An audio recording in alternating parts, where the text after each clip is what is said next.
Hello guys, ang ulam natin for today is munggo. Ay, ang init. Atong baboy natin. Sus, blurred man yung camera. Good morning guys. For today's ulam is munggo. Ayan, nilalaga ko na yung munggo. Yung baboy, gigisahin natin sa bawang at sibuyas. Ito, ilalagay natin from rooftop garden dahil wala tayong dahon ng ampalaya. Ang almusal natin, binili ng aking anak sa school, longganisa na cheese and spicy. Yan guys. Hello guys, another items na ipopromote ko. Ito kasi mahilig kasi ako mag-dry ng mga dahon tulad ng parsley. O kaya kung gusto mo mag-dry ng tuyo, pwede yun. Dry fish, pwede, para hindi siya malangawan. Kasi ngayon, mainit ngayon. Ayan. So, magkukuha ko ng dahon ng parsley at itutuyuin ko, tapos i-grind. Ayan, ang laki. Ayan. Ayan guys. Ayan. Ayan siya. Kung gusto nyo ng link nito guys, ilalagay ko na lang sa comments. Ilalagay ko na lang sa comment below. Doon ko ilalagay kung ano. Ang laki niya. Ano sa braso ko. So, isang yarda. Yan. Yan. So, 40 by 60 ang size nito. 40 by 60. So, ilagay ko na lang po yung, kung gusto nyo ng ganitong item, ilagay ko na lang sa comment below. Ayan. Kung sino gusto magtuyo ng halubaybay, sa Marinduque, ang tawag ay tunsoy. Dito kasi sa Bataan, halubaybay ang tawag. Kung gusto nyo, ayan. Yan po. Lagay ko sa comment below how much ito. Thank you po. Kaani tayo ng atis guys. Hinog na. Hinog sa puno. Ayan o. Kala nyo hindi pa magulang no? Sa picture lang po para hindi magulang. Parang pero hinog na po siya. Ayan o. Buti na lang nakuha. So kainin na natin guys. Ayan. Yan. Ang atis sa ating kapaligiran. So, nakakain na tayo, nakapamigay pa tayo sa ating mga kapitbahay. Ayan pa po yung naputi namin today. Ayan. Ayan. Pero ito kasi hinog na. Hinog sa puno. Kamis. Tamis. Ayan. Kain tayo guys.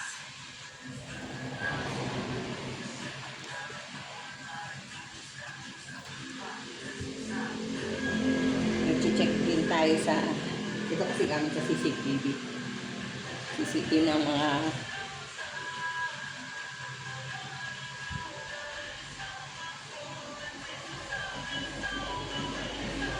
tamis. Guys. Kain tayo. Hello guys. Good morning. Happy Tuesday. Ang ganda ng araw. Magbibili din tayo ng ating herbs. Dahil na yung pinomote ko na bilaran o drying net ay magbibili tayo ng mga herbs ngayon. Tapos i-grind natin. Tapos, ayan, nagbilad ako ng aking mga sasupa. Naglaba tayo ng ating mga sapin-sapin sa supa natin. Ayan. At antirik na ng araw. Samantalahin natin. Magpaaraw ng mga kutsyon. Foam ng ating mga supa. Ayan. Kasi magandang araw, samantalahin natin. At pag umulan na naman, wala na. Ay, ang maalis-alis yung mga bakterya.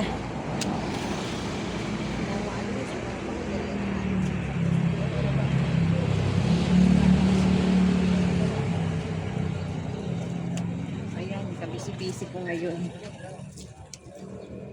Andyan yung mga herbs na aking ibibilad ay andyan sa loob. Tiyan yun.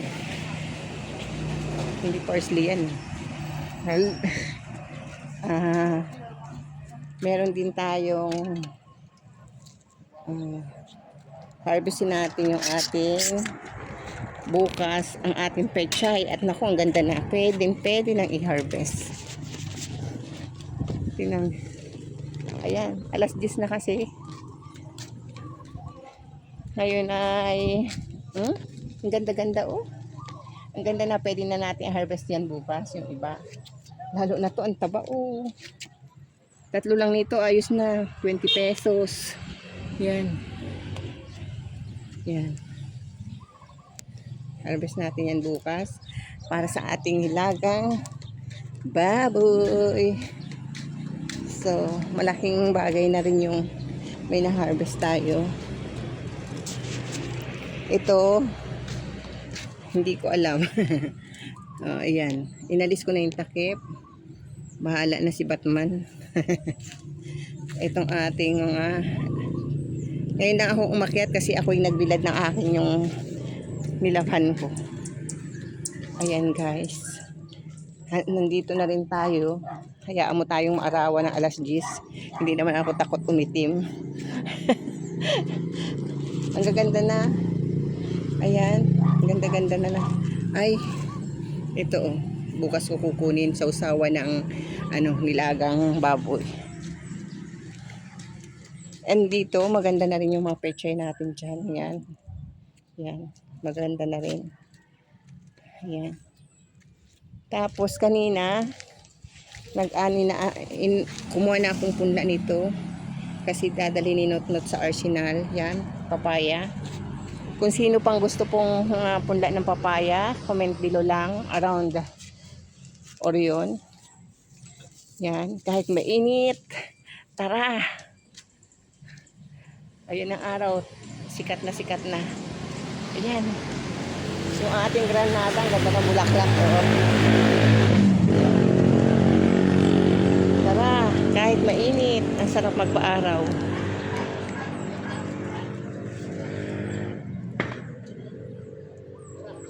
Itong ating Yan.